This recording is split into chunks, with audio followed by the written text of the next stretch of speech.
Avant de se lancer dans les exercices, je voulais revoir avec vous les différentes méthodes et la manière dont on rédige.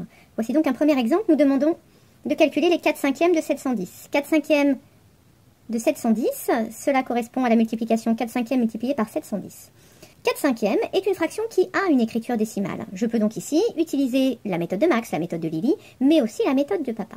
Seulement, si vous regardez attentivement le calcul que vous avez à faire, vous vous rendez compte que 710 est dans la table de 5.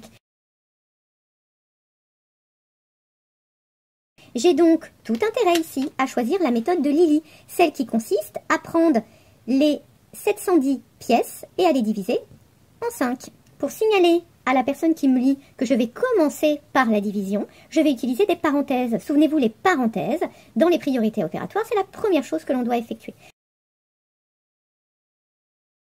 Je vais donc mettre entre parenthèses 710 divisé par 5 et je vais multiplier ce résultat par 4.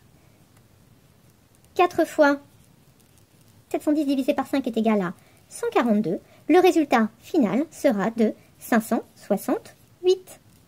J'ai utilisé les parenthèses pour montrer à la personne qui me lit que je commence par la division. Deuxième calcul, nous avons 5/8 fois 46. 46 et 8 ne sont pas dans la même table. La méthode de Lily n'est donc pas performante ici à utiliser. Par contre, multiplier par 5 est quelque chose que je fais facilement. Je vais donc commencer par multiplier 5 par 46. J'utilise des parenthèses pour le montrer au correcteur. Et je diviserai ensuite le résultat par 8. 5 fois 46 est égal à 230. 230 divisé par 8 est égal à 28,75.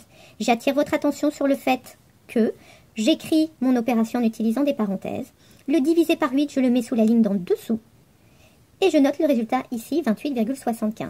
Les égales sont alignés parce que tout simplement, c'est toujours la même chose que je suis en train de calculer, ce qui était ici, en haut, à gauche. Dernier exemple, si l'on vous demande de calculer 3/10 de 13.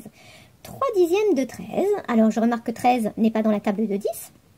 Je ne vais donc pas utiliser la méthode de Lily ici.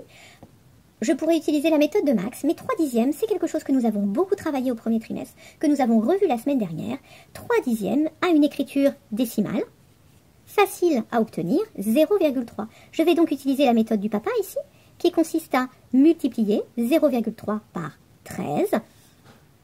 Je peux même le faire de tête. 3 fois 13, 39. Et je vais donc placer la virgule pour avoir un chiffre après la virgule. 3/10 de 13 est égal à 3,9.